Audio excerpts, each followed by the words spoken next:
हरे कृष्णा कृष्णा कृष्णा हरे हरे, हरे राम राम राम हरे। अभी हमारा 17 सितंबर से 23 सितंबर तक ये हरिनाम विश्व हरिनाम संकीर्तन की महिमा चल रही है। ये बहुत ही इम्पोर्टेंट है। श्री चैतन्य महाप्रभु द्वारा ये जो हरिनाम संकीर्तन 16 अक्षरीय है उसका प्रचार प्रसार हुआ। तो हर एक युग में हर चीज़ की मान्यता होती है। सतयुग में क्या था? ध्यान धारणा समाधि की थी के द्वारा हम भगवान की प्राप्ति करते थे। त्रेता युग में यज्ञ के द्वारा और द्वापर में पूजा अर्चना के द्वारा। लेकिन एक कलयुग में जो है हरि नाम संकीर्तन जो 16 अक्षरीय है उसी का क्या था? नवदा भक्ति में जो 9 भक्ति है उसमें सबसे इम्पोर्टेंट हरिनाम संकीर्तन है।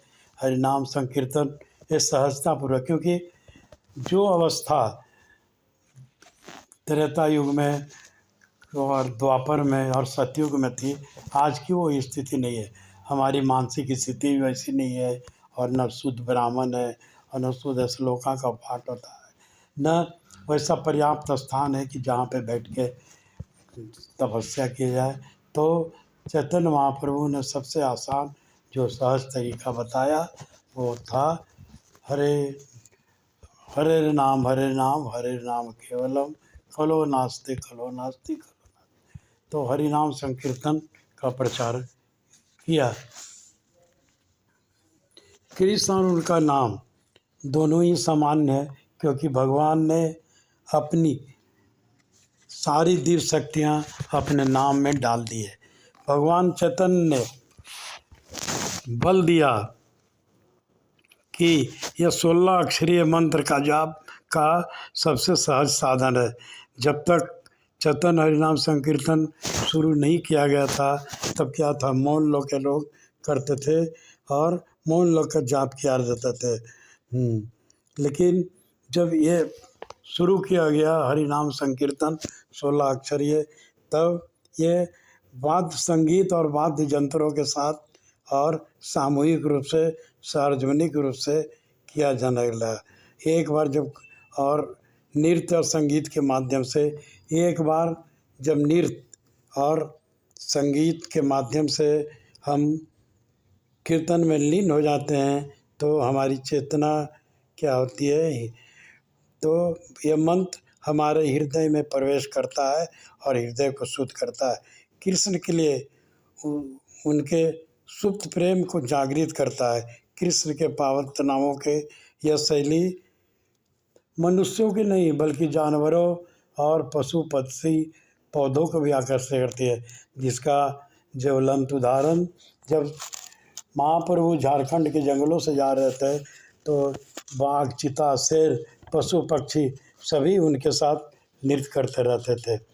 ऐसा होता है कि हरिनाम संकीर्तन के माध्यम से हम सभी एक दूसरे से जुड़ने का अवसर, यह है जो संकीर्तन महामंत्र एक दूसरे से जुड़ने का अवसर प्रदान करता है और सभी पापपूर्ण विचारों को नष्ट करता है। तो क्या है, यदि हम उत्साहपूर्वक और इसे करें तो भक्ति साधन को, तो ये बहुत ही उच्च कोटि का यज्ञ है, इसमें किसी तरह के नहीं है। और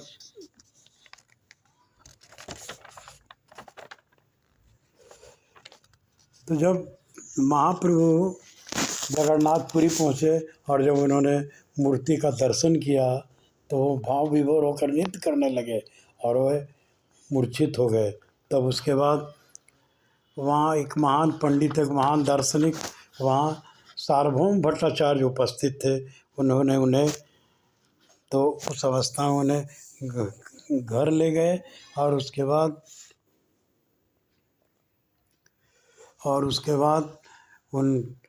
बाद वहाँ जब वो मूर्छा टूटी तो वहाँ दोनों में शास्त्रार्थ विचार हुआ। तो पहली बार जब संन्यास लेने के बाद वो जगन्नाथपुरी गए थे और मूर्ति देखकर हो गए थे, वहाँ हुआ। तो वहाँ पर तर्क वितर्क में शास्त्रों का तो जो सार्वभौम भट्टाचार्य जी महान दार्शनिक थे और तर्क वितर्क होने लगा, तब वहाँ पर उन्होंने सिद्ध किया कि ज्ञान से ऊपर भक्ति है, भक्ति का महत्व ज्ञान से ऊपर है। और तब से वो सार्वभौम भट्टाचार्य जी उनके शिष्य हो गए। उन्होंने महाप्रभु की सतलोकी स्तुति, जिसे चैतन्य शतक कहते हैं, उस तरह से 100 श्लोकों की रचना की, जिसे सतलोकी तो कहते हैं। तो भगवान चैतन्य ने यह सिद्ध किया कि ज्ञान से ऊपर भक्ति का, हरि संकीर्तन का महत्व है। हरिनाम संकीर्तन के माध्यम से हम सभी एक दूसरे से जुड़ने का अवसर प्रदान करते हैं और सभी पापपूर्ण विचारों को नष्ट हो जाता है, क्षण भर में नष्ट होता है। तो आप सबसे अनुरोध है कि इस्कॉन द्वारा या अगर आप गांव में हैं, कस्बे में, जहाँ इस्कॉन मंदिर नहीं तो किसी मंदिर में भगवान की स्थिति या विशेष रूप से कृष्ण की स्तुति होता है, तो आप उसमें सम्मिलित होकर संगीत का शांति पूर्वक आनंद लें। हरे कृष्णा।